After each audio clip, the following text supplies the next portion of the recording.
함께 은혜 나눌 하나님의 말씀은 요한복음 2장 1절에서 11절까지 말씀입니다. 신약성경 요한복음 2장 1절에서 11절 말씀, 신약성경 143쪽입니다. 신약성경 143쪽 요한복음 2장 1절에서 11절 말씀. 신약성경 찾으신 줄 알고 제가 공독하겠습니다. 사흘째 되던 날 갈릴리 가나에 혼례가 있어 예수의 어머니도 거기 계시고 예수와 그 제자들도 혼례의 청함을 받았더니 포도주가 떨어진지라 예수의 어머니가 예수께 이르되 저들에게 포도주가 없다 하니 예수께서 이르시되 여자여 나와 무슨 상관이 있나이까 내 때가 아직 이르지 아니하였나이다. 그의 어머니가 하인들에게 이르되 너에게 무슨 말씀을 하시든지 그대로 하라 하니라. 거기에 유대인의 정결 예식을 따라 두세 통 드는 돌 항아리 6이 놓여 있는지라. 예수께서 그들에게 이르시되 항아리에 물을 채우라 하신즉 아기까지 채우니 이제는 떠서 연회장에게 갖다 주라 하시매 갖다 주었더니 연회장은 물로 된 포도주를 맛보고서도 어디서 났는지 알지 못하되 물도온 하인들은 알더라. 연회장이 신랑을 불러 말하되 사람마다 먼저 좋은 포도주를 내고 취한 후에 낮은 것을 내거늘 그대는 지금까지 좋은 포도주를 두었도다 하니라. 예수께서 이 첫 표적을 갈릴리 가나에서 행하여 그의 영광을 나타내시매 제자들이 그를 믿으니라. 아멘. 네, 오늘 우리 함께 은혜 나눌 하나님 말씀 제목은 가나 혼인잔치의 표적의 교훈입니다. 가나 혼인잔치 표적의 교훈.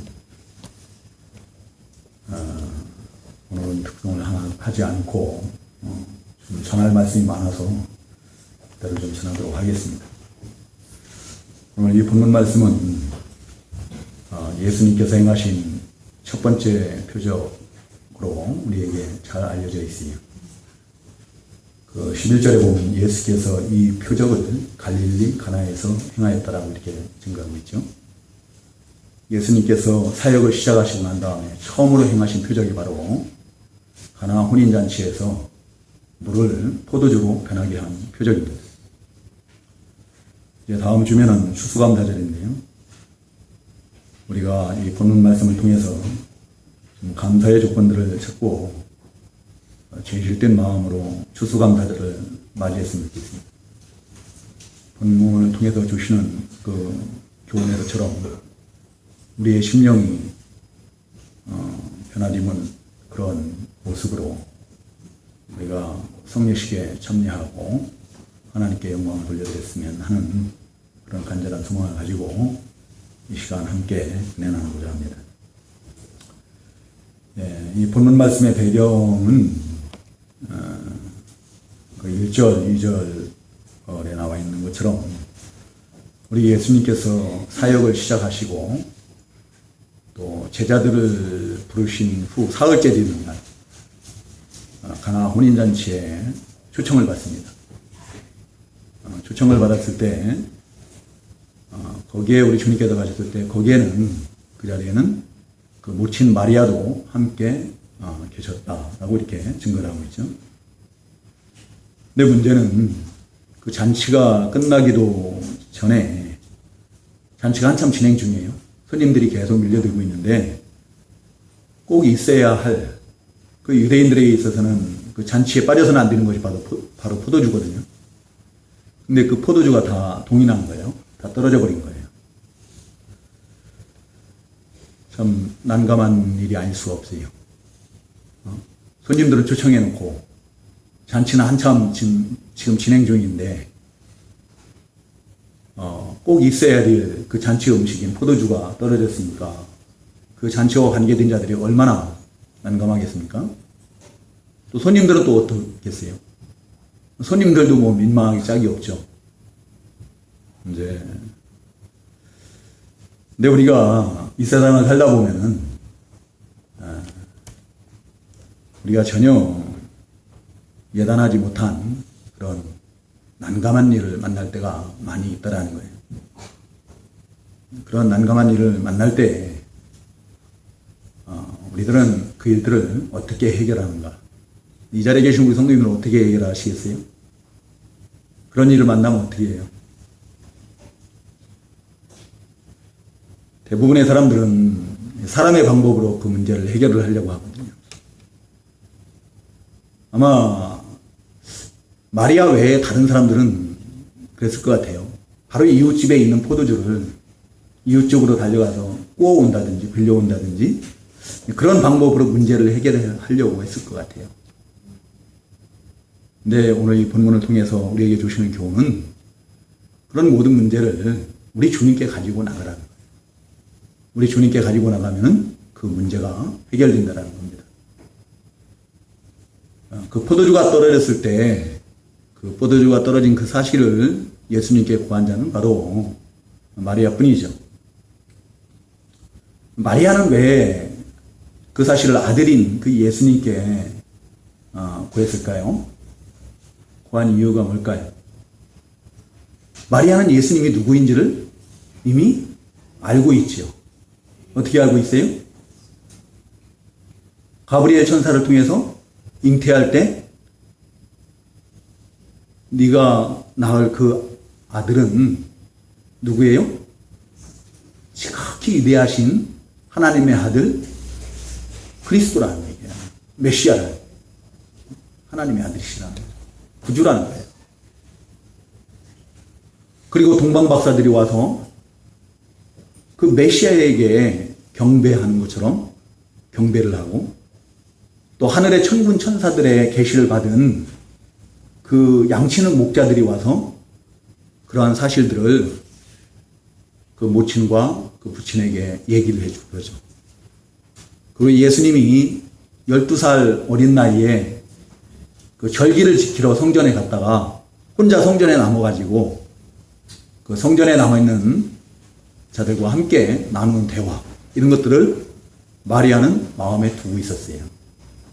마리아는 예수님이 비록 아들이지만 하나님의 아들, 구주, 그리스도, 메시아 되심을 믿었던 거죠. 그리고 이제 예수님께서 드디어 사역을 시작하셨기 때문에 이러한 어려운 문제를 통해서 그 문제를 해결하심으로 예수님 자신이 하나님의 아들, 그리스도 되심을 나타내실 것을 믿었던 거예요. 그런 사실을 믿었기 때문에 어떻게 해요? 그 아들이신 예수 그리스도께 그 사실을 고하는 거예요. 포도주가 떨어졌습니다. 라고. 근데 의외로 예수님의 반응은 너무나 냉담한 거예요.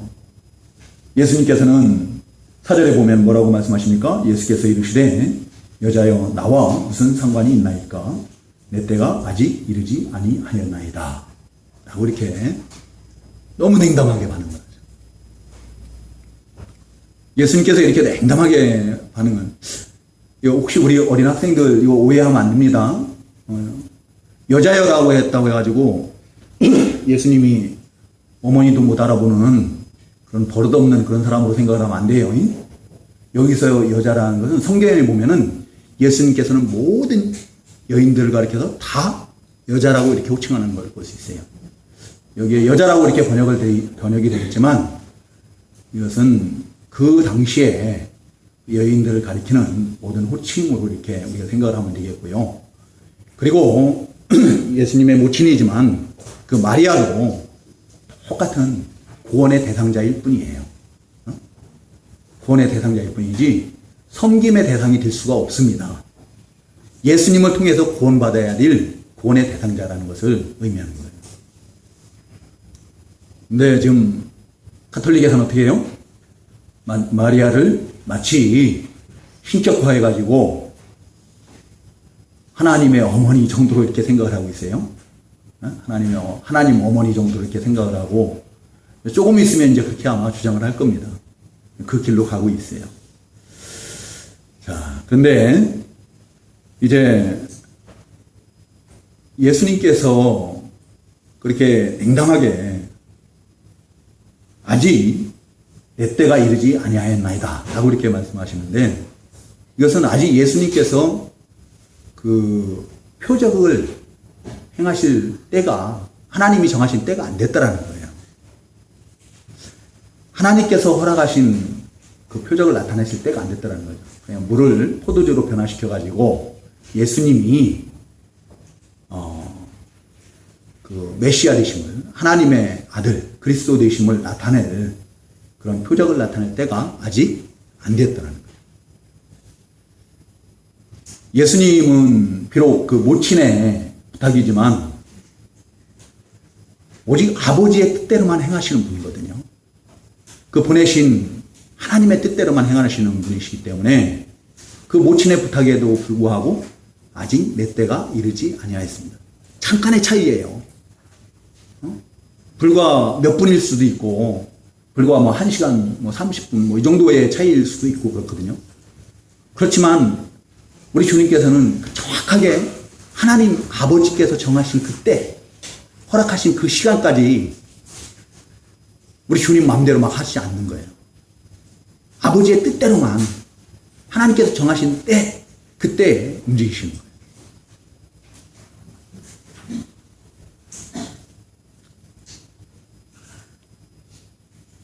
예수님의 이러한 반응에도 불구하고 그 모친 마리아는 그 집 하인들에게 뭐라고 말합니까? 너희에게 무슨 말씀을 하시든지 그대로 하라고 당부하는 것을 볼 수가 있습니다. 아마도 마리아는 그 잔치집과 어떤 깊은 혈연 관계에 있지 않았을까 이렇게 생각을 합니다. 그래서 그 집에서 포도주가 떨어진 그런 상황을 그냥 손님의 입장에서 두고 볼 수 없는 그런 상황. 그 집 하인들도 알고, 그래서 그 집 하인들에게 예수님께서 너희들에게 무엇을 말씀하시든지 그냥 그대로 다 하라고 이렇게 당부하는 것을 볼 수가 있어요. 그리고 마리아는 앞에서도 말씀드린 것처럼 이제 예수님께서 시간이 되면, 때가 되면 이 문제를 해결하심으로 예수님 자신이 하나님의 아들, 하나님께서 보내신 그 메시아 그리스도 되심을 나타낼 것을 믿었다는 거죠. 그리고 마리아의 그 믿음은 어떻게 돼요? 실상이 되는 거예요. 그대로 실현이 돼요. 여러분들 히브리서 11장 1절에 믿음은 뭐라고 그랬어요? 믿음은 바라는 것들의 실상이요, 보이지 않는 것들의 증거니라. 마리아의 믿음이 그대로 실상이 된 거예요. 실현이 되어버린 거예요. 물이 포도주로 변하는 그런 역사예요. 오늘날도 우리에게 닥친 어떤 문제를 가지고 주님 앞에 나가면은, 믿음으로 나가면은 이러한 역사가 일어날 줄로 믿습니다. 여러분들 그 출애굽한 이스라엘 백성들이 그 홍해를 가르는, 그 홍해를 마른 땅과 같이 지나는 그런 놀라운 역사를 체험하지 않습니까? 뭐 춤추고 노래하고 뭐 난리가 났었죠. 그러고 난 다음에 이제 하나님께서 인도하시는 그 구름 기둥, 불 기둥을 따라서 가는데 3일 길을 가도록 뭐를 못 만나요? 물을 못 만나요. 그 얼마나 목이 마르겠어요. 그 사막길에서. 너무나 목이 마르죠. 근데 물을 만났어. 3일째 되는 거예요. 물을 만났는데 어떤 물을 만났어요? 마라. 쓴물을 만난 거예요. 쓴물. 쓴물. 마시면 죽는 물이에요. 그런 쓴물을 만났는데, 그래서 그 백성들이 원망하고 불평하고 그럴 때 모세가 하나님 앞에 엎드릴 때 어떡합니까? 하나님께서 한 가지를 보여주시고 그 가지를 그 물에 던지라고 하죠. 그 물을 던질 때 그 쓴물이 어떤 물로 변해요? 단물로 변해요. 우리 주님은 쓴물을 단물로 변화시킬 수 있는 그런 주님이시라는 거예요. 이 물을, 그 흔한 물을 포도주로 변화시키시는 그런 주님이십니다. 오늘날도 우리 성도님들, 우리 성도님들 앞에 놓이는 어떤 고난의 그 문제들이 있다고 한다면은 그 문제들을 가지고 그 모세가 우리 주님 앞에, 하나님 앞에 엎드렸던 것처럼, 마리아가 우리 주님께 그 사실을 구하였던 것처럼 그대로 믿음으로 가지고 나와서 구하시기 바랍니다. 그리고 구하세요. 그러면 그러한 모든 고난의 문제들이 쓴물이 단물이 되는 것처럼 변화가 일어날 줄로 믿습니다. 예수님의 제자들이 그 마태복음 7장 23절에 27절에 보면은 예수님을 모시고 그 갈릴리 바다를 건너다가 풍랑을 만나죠. 풍랑을 만나가지고 뭐 다 죽게 됐어요, 이제. 근데 예수님은 그냥 아무것도 개의치 않은 그냥 주무시는 거예요. 푹 주무시고 계시는 거예요. 제자들이 예수님을 막 흔들어 깨우면서 자기들이 다 죽게 되는데 자기들을 돌아보지 않느냐라고 하면서 자기들을 구해달라고 그러죠. 그때 예수님께서 일어나셔서 그 바람과 파도를 다 꾸짖으니까 어떻게 해요? 그 바람과 파도가 잠잠해졌다고 했습니다. 사람들이 깜짝 놀라죠. 대체 이분이 누구이길래 바람과 파도까지도 꾸짖으시고 잠잠케 하시는가? 라고 이렇게 놀라는 거예요. 우리 성도님들 앞에 놓인 그 바람과 같은 그 큰 파도와 같은 풍랑과 같은 그런 고난들, 그런 문제들, 우리 성도님들 그거 붙들고 인간적인 방법으로 해결하려고 해서는 되지 않아요. 그 문제들을 우리 주님께 가지고 나가라는 거예요. 우리 주님 앞에 믿음으로 가지고 나가서 우리 주님 앞에 믿음으로 구할 때 우리 주님의 능력으로 그 문제들이 잠잠케 해결될 줄로 믿습니다. 그런 역사가 일어나는 거예요.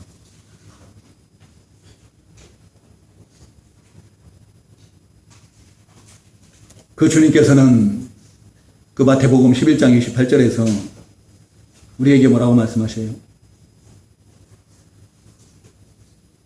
수고하고 무거운 짐진 자들아 다 내게로 오라. 내가 너희를 쉬게 하리니. 내가 너희를 쉬게 하리라. 근데 우리는 그 우리의 그런 모든 무거운 짐들을 왜 우리 주님께 가지고 나가서 맡기지 못하는지, 그냥 우리 사람의 방법으로 해결하려고 하는지 모르겠어요. 시편 68편 19절에 보면은 우리 주님은 날마다 우리의 짐을 져주시는 분이라고 했어요. 그래서 그 앞에 시편 55편 22절에는 내 짐을 여호와께 맡겨버리라. 그가 너를 붙드시고 의인의 요동함을 영원히 허락지 아니하시리라. 우리의 짐을 다 우리 주님께 가지고 나가서 맡겨버리라는 거예요.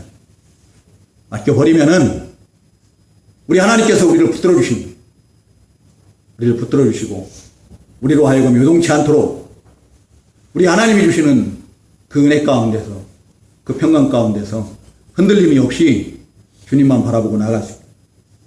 그럴 때 모든 문제들이 해결되는 것은 하나님의 능력으로, 하나님의 역사로 이루어지는 거예요. 내가 하는 게 아니고 하나님께서 역사하시는 거예요.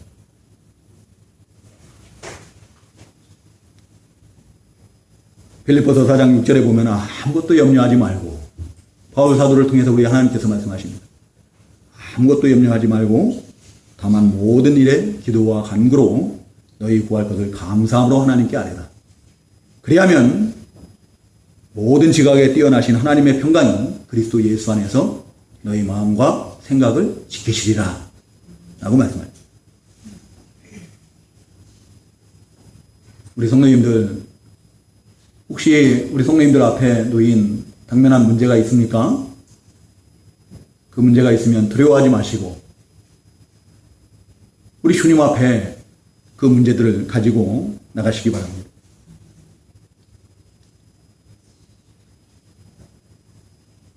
그러면은 반드시 우리 하나님께서, 우리 주님께서 그 문제들을 그 하나님의 선하신 뜻 안에서 이루어 주실 줄로 믿습니다. 그런 역사가 우리 성도님들 가운데 좀 그 가정 가운데서 일어나기를 우리 주님의 이름으로 간절히 축원합니다.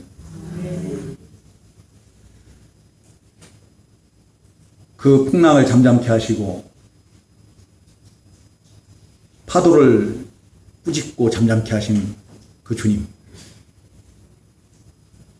쓴 물을 단물로 변화시키고 그 흔한 물을 포도주로 변화시키신 분이 바로 우리의 구주예요. 우리의 주님이십니다. 우리를 그 죄 가운데서, 그 지옥 멸망 가운데서 건져내시기 위해서 하나님의 그 영광의 보좌를 내려놓으시고 이 땅에 오셨고, 이 땅에 오셔서 또 자기 목숨까지 아낌없이 내어주신 우리 주님이십니다. 이제 그 주님께서 우리를 위해서 내어주시지 않을 일은 아무것도 없어요. 내어주시지 않을 것은 아무것도 없어요.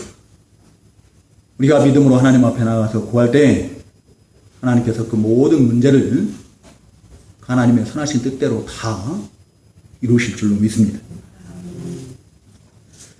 자, 그리고 이제 때가 되니까 우리 주님께서 드디어 말씀을 하십니다. 그 7절 8절에 보면 예수께서 그들에게 이르시되 항아리에 물을 채우라 하신즉 아기까지 채우니 이제는 떠서 연회장에게 갖다 주라 하시매 갖다 주었더니 연회장은 물로 된 포도주를 맛보고 어디서 났는지 알지 못하되 물떠온 하인들은 알더라. 자, 예수님께서 때가 되니까 어떻게 해요? 그 아버지께서, 보내신 아버지께서 정하신 그 때가 됐을 때 드디어 일하시기 시작하십니다. 우리가 기도하면은 기도의 응답이 바로 이루어질 때도 있지만 또 기도의 응답이 이루어지지, 늦게까지 이루어지지 않을 때도 있거든요. 때가 되면 근데 하나님께서 일하신다는 거예요. 우리가 기도하면. 전 너무도 감사한 게, 전 비 오기를 간절히 고대했거든요. 제가 병원에 가기 전에 목요일 날 오전에 광덕산에 올라가서 다시 한번 기도를 하고 이제 병원에 가야겠다. 광덕산에 올라갔습니다. 광덕산에 가서 기도하고 그러면서 광덕산에 가는데 그날 얼마나 미세먼지가 뿌옇게 가득 꼈는데 산이 안 보여요. 앞이 잘 안 보여요. 근데 그 산꼭대기에 올라가니까요, 미세먼지가 하나도 없는 거예요. 하늘이 얼마나 쾌청하고 맑은지 구름 한 점이 없는 거예요. 그런 것을 보면서 세상은 이렇게 더럽구나. 그렇지만 우리 하나님의 세계는 저렇게 맑고 깨끗하고 수정같이 맑은 세계. 우리 하나님께서 이 땅에 그 단비를 한 번만 내려주시면은 저 미세먼지가 다 없어질 텐데, 그리고 내 마음에 성령의 단비를 한 번만 내려주시면은 내 마음에 모든 악한 더러운 것들이 다 깨끗해질 텐데, 그런 생각을 하고 또 기도를 했어요. 이 메마른 대지 위에 비를 내려주시옵소서. 근데 비를 내려주시잖아요. 저만 기도한 건 아닐 거예요. 우리 대한민국의 많은 그리스도인들이 이 가뭄 때문에 고통받는 자들을 생각하면서 많은 주의종들이 기도했을 겁니다. 근데 이렇게 단비를 내려주신 게 얼마나 감사한지 몰라요. 근데 기도의 응답을 이렇게 빨리 해주실 때도 있지만 또 아무리 기도해도 들어주시지 않을 때가 있거든요. 그것은 아직 때가 되지 않은 거예요. 그래서 우리가 포기할 필요가 없어요. 때가 되면 우리 주님께서 일을 하시는 거예요. 때가 되니까 우리 주님께서 그 하인들에게 그 항아리에 물을 가득 채우라고 말씀하시죠. 물을 가득 채우라고 하시고, 또 그들이 그 모친 마리아가 당부한 대로 그냥 불평불만 안 하고 시킨 대로 다 물을 채우는데 어디까지 채워요? 아기까지 가득 채우는 거예요. 물이 찰랑찰랑 넘칠 때. 아기까지 가득 채웠다는 것은 온전히 다 순종을 했다는 거예요. 온전히.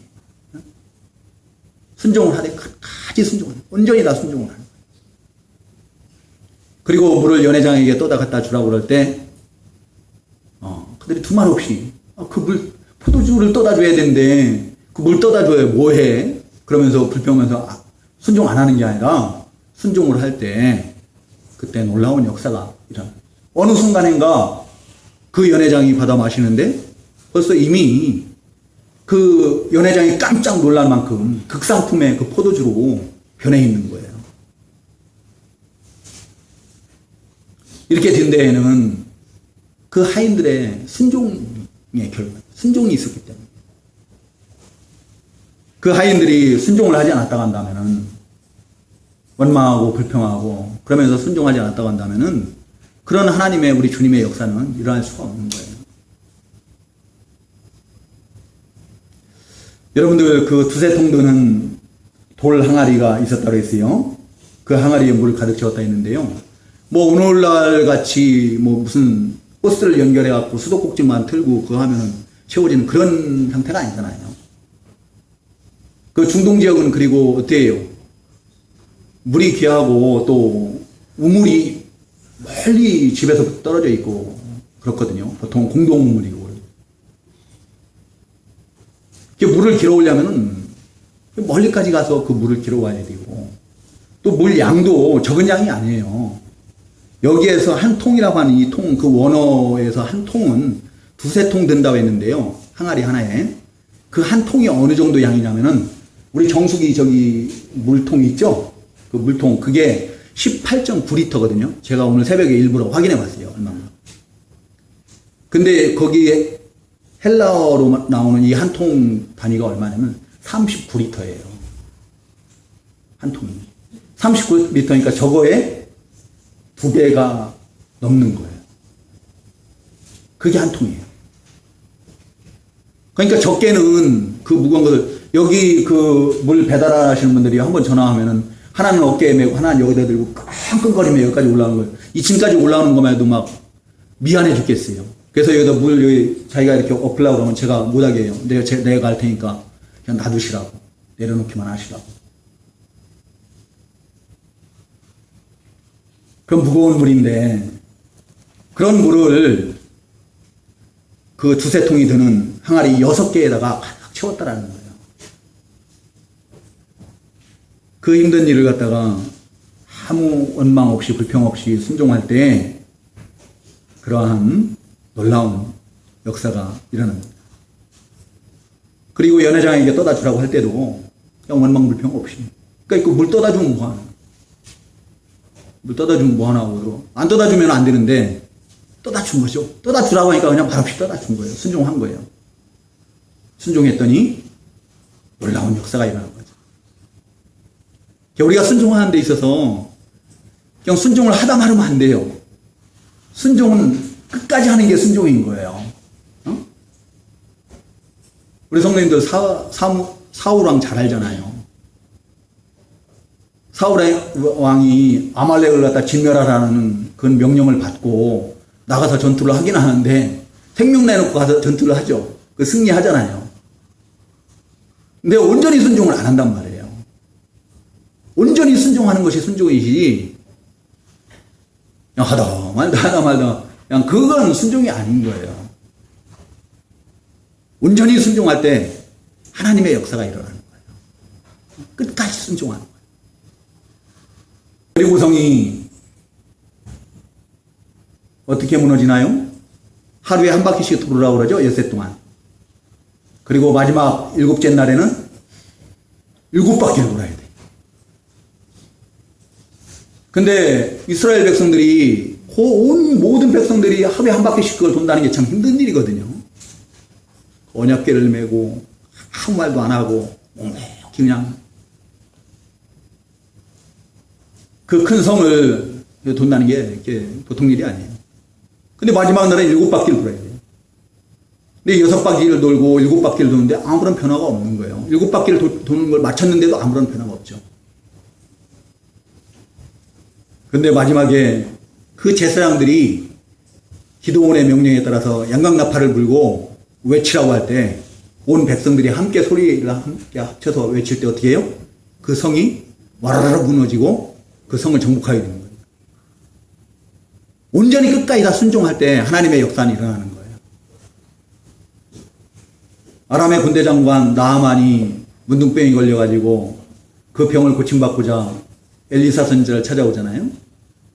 엘리사 선지자를 찾아왔을 때 엘리사 선지자가 요단강물에 가가지고 7번 씻으라고 그러죠. 씻으라고 그러는데 가서 1번, 2번, 3번, 4번, 5번, 6번 씻는데 아무런 변화가 없어요. 근데 마지막 7번 딱 씻고 나오니까 어떻게 해요? 그 피부가 아기의 피부와 같이 깨끗해졌다라고 했습니다. 온전히 순종해야 되는 거예요. 끝까지 순종해야 되는 거예요.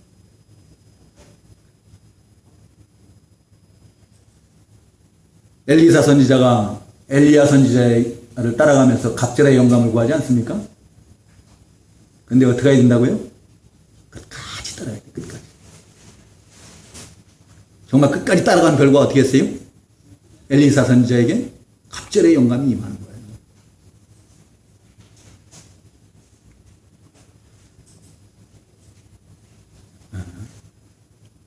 근데 연회장은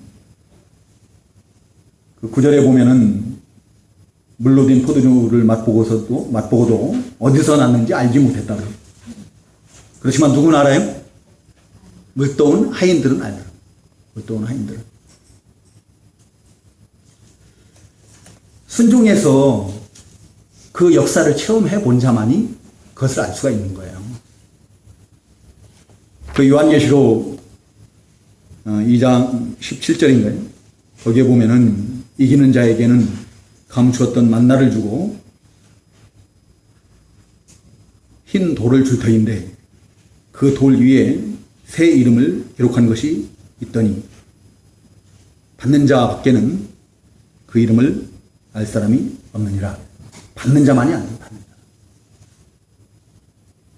순종을 해서 체험을 한 자만이 하는 거예요.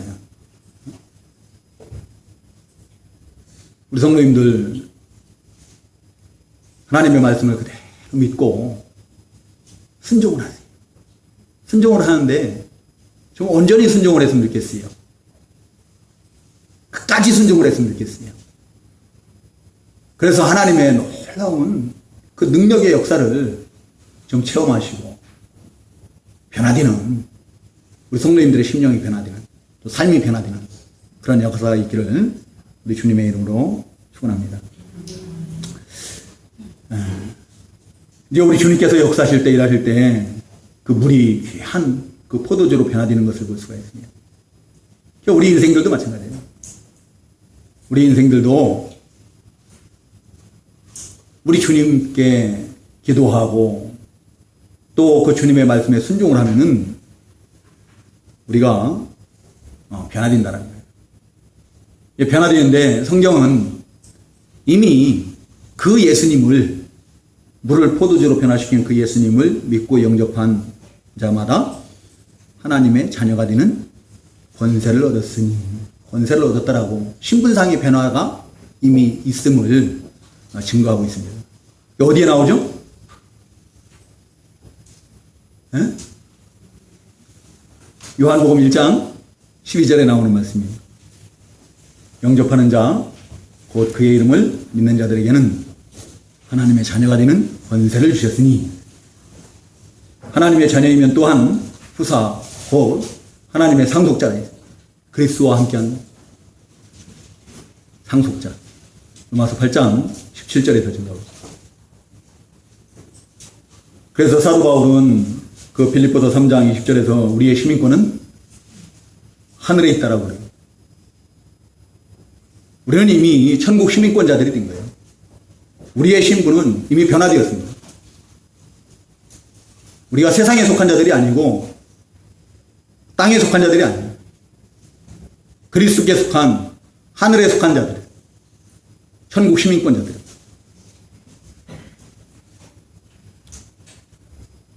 우리 주님께서는 우리를 구속하시고 구원하시고 그러기 위해서 오셨지만 그 구원만 이루시기 위해서 오신 것이 아니다. 우리 주님께서 하시는 그 구원 운동은 우리의 심령을, 우리의 삶을 변화시키는 하나님의 사람들로 온전히 만들어가는 변화의 운동이에요. 변화의 운동. 우리 주님의 운동, 구원 운동은 변화 운동이다.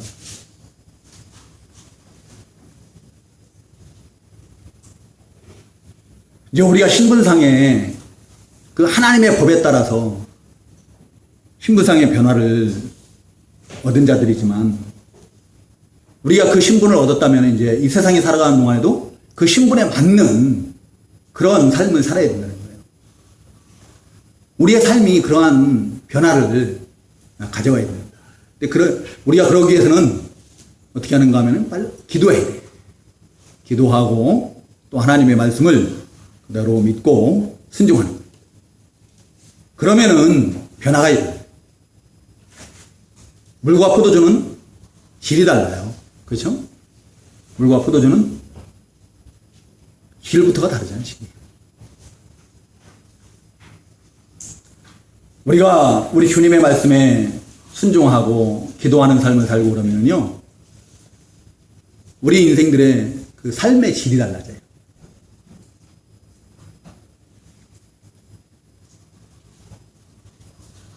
우리가 예수를 믿으면서도 그냥 이 세상 부귀영화, 쾌락 이런 것들을 쫓고 그런 삶을 살 때가 참 많죠. 근데 우리 성도님들 한번 기도해 보시기 바랍니다. 간절하게 우리 하나님 앞에 기도하는 생활을 해보세요. 하나님 말씀에 순종하는 그런 삶을 살아보세요. 그러면은요, 하나님께서, 성령께서 역사하셔요. 내가 지금까지 즐기던 것들이 정말 바울 사도가 고백한 그대로 배설물과 같이 여겨지는 거예요. 그것들이 나를 해하는 것, 해로운 걸, 나에게 해로운 걸로 여겨져요. 내가 즐기던 쾌락이, 내가 추구하던 부귀영화가 나를 해롭게 하는 것 같아요. 마치 오물과 같아요. 내 인격이 달라지고, 내 가치관이 달라지고, 내 생각이 달라지고, 내 말이 달라져요. 나의 행동이 달라져요. 삶이 얼마나 거룩하고 경건하고 의롭고 진실한 그런 삶으로 변화되는지 그 삶의 질이 달라져. 이 자리에 계신 우리 성도님들이 그런 역사가 있기를 우리 주님의 이름으로 축원합니다. 아멘. 또 가치가 변화돼요. 가치가. 물과 포도주는 그 귀한 데 있어서 물이 귀해요? 포도주가 귀해요? 물론 중동주의에서는 물도 귀하지만 포도주가 더 귀하단 말이죠. 포도주가 더 귀하다. 세상 사람들이 보기에는 불신자들이 보기에는 자신들이나 우리들이나 뭐 별반 다를 것 없고 아니면은 오히려 자신들이 더 존귀한 자들인 것 같고 그렇게 보이는지 모르는데요. 근데 하나님 보시기에는 그렇지가 않아요. 여러분들 요한계시록 22장에 가면은요, 하나님께서는 그 새 예루살렘 성읍을 구성하고 있는 우리 성도들 한 사람 한 사람이 뭐예요? 진주와 같고 보석과 각종 보석과 같고 정금과 같고 그 어느 것하고도 바꿀 수가 없어요. 그래서 우리 주님께서 자기 목숨까지 버려가면서 우리를 잃지 않으시기 위해서 자기 목숨까지 다 내어놓으시면서까지 지킨 자들이 바로 우리인 거예요. 우리가 그렇게 존귀한 자들이에요. 그렇지만 불신자들은 어떤 사람들입니까? 그들은 하나님 보시기에는 정말 제가 보기에도 그래요. 그 사람들은 참 불쌍해요. 얼마나 불쌍한지 몰라요. 성경에서는 벌레만 또 못하더라. 그곳에는 부더기도 죽지 않는 곳이라고 했는데요. 그 영원한 지옥 벌못에서 그 고통을 받아야 되는 자들이에요.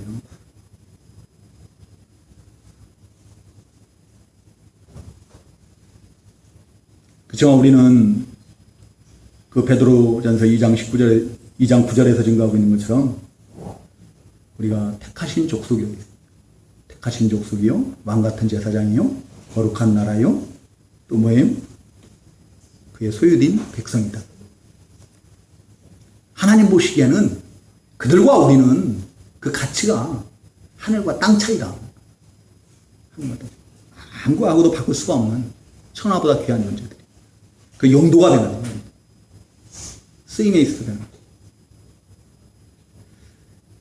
거예요. 그 물은 돌라 항아리 그 손 씻는 물, 발 씻는 물, 그 유대인들이 뭐 음식을 먹기 전에 그 손 씻고 발 씻는 그런 물로 사용됐던 그런 물이었는데요.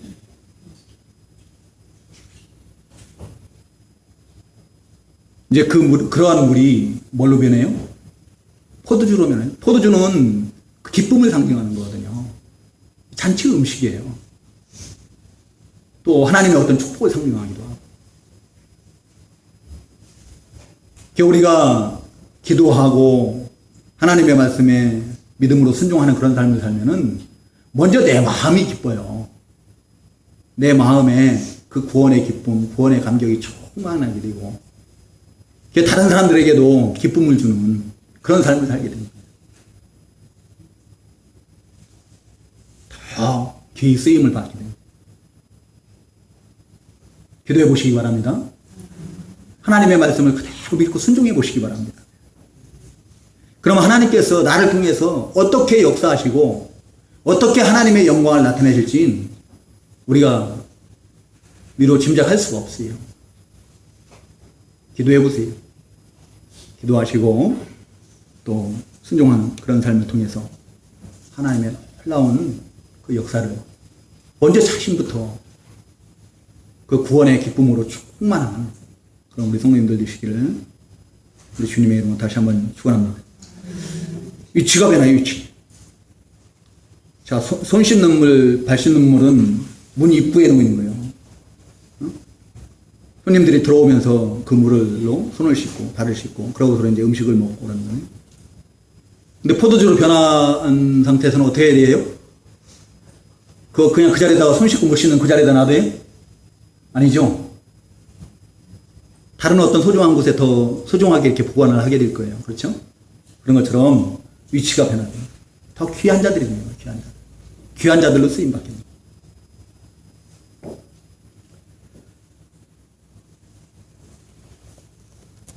우리가 우리 하나님을 알기 전에는, 우리 주님을 믿기 전에는 하나님과 원수된 자들이 세상 풍속을 따라 살고 또 공중권세 잡은 그 마귀의 종로로 사는 그런 위치에 있습니다. 그렇지만 지금은 우리가 우리 주 예수 그리스도를 믿음으로 말미암아서 우리 하나님께서 기뻐하시는 자리에 있는 거예요. 지금 이 자리에 있지 않습니까? 하나님의 아름다운 덕을 전하는 자리, 하나님의 영광을 찬송하는 자리, 이런 자리에 있는 거예요. 위치가 변하는 거예요. 그런 사람들을 통해서 하나님께서는 영광을 받으시기 위해서 더 세상적으로도 뛰어나게 하십니다.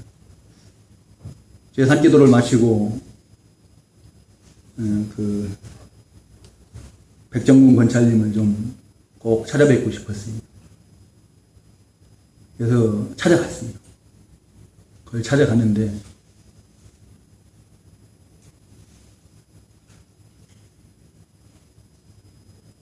그 권찰님이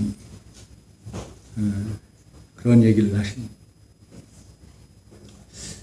자기가 지금 교회 생활을 하지 못하는 상태에서 밖에서 이렇게 보니까 그래도 예수 믿는 사람들이 안 믿는 사람들보다 더 생활이 형편이 낫더라는 거예요. 앞만 봐도. 보편적으로 보니까 그렇더라는 거예요.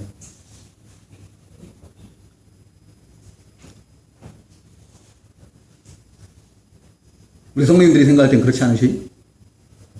주변 사람들하고 한번 생각해 보세요. 주변 사람들하고 한번 이렇게 생각을 해보시고, 한번 생각을 해보시고, 더 나은지 안 나은지 한번 보세요.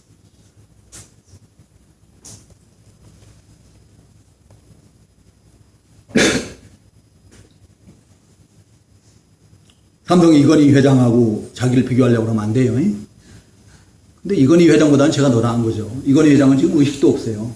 저는 지금 여기에 서 있잖아요.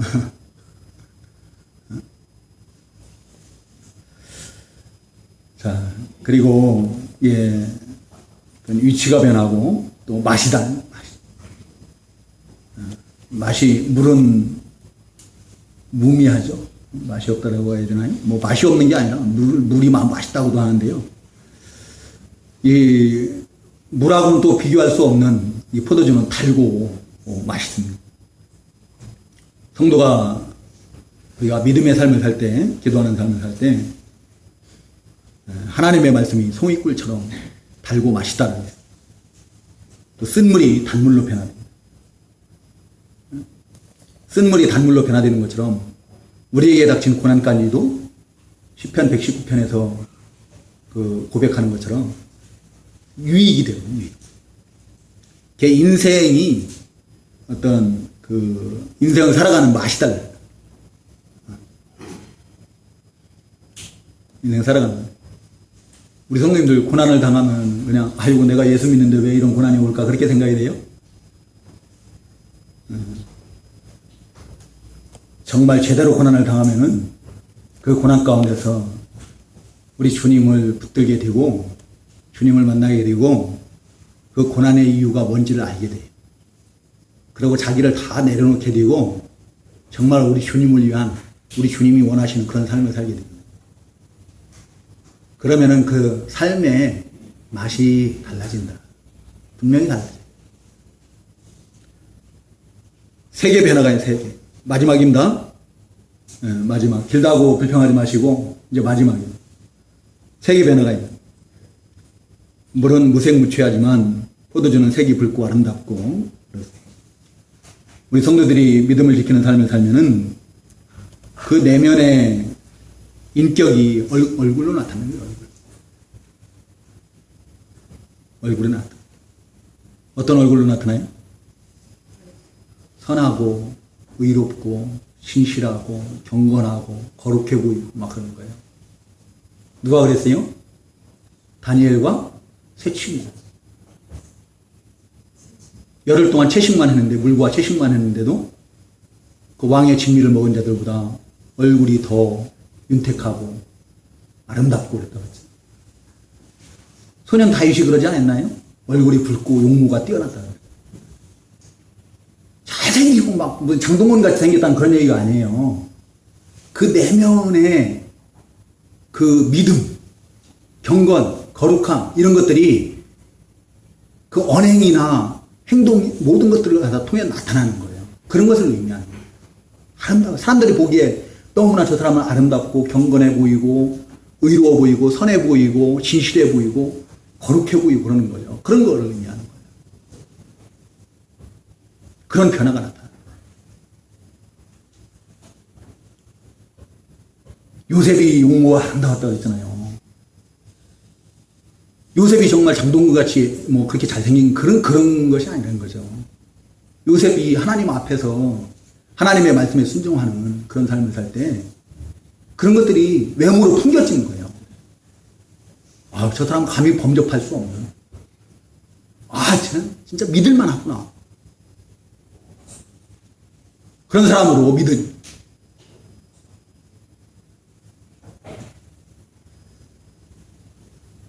이 자리에 계신 우리 성도님들 한번 기도해 보시기 바랍니다. 하나님의 말씀에 그대로 믿음으로 순종해 보시기 바랍니다. 그러면 이러한 많은 변화들이 우리에게 있을 거예요. 그래서 다음 주에 우리 이제 추수감사절 때 만나는데 정말 구원의 은혜에 감사해서 감사로 충만한 그런 모습으로 다시 만날 수 있기를 소망하면서 말씀 마치도록 하겠습니다. 우리 다 같이 기도하겠습니다.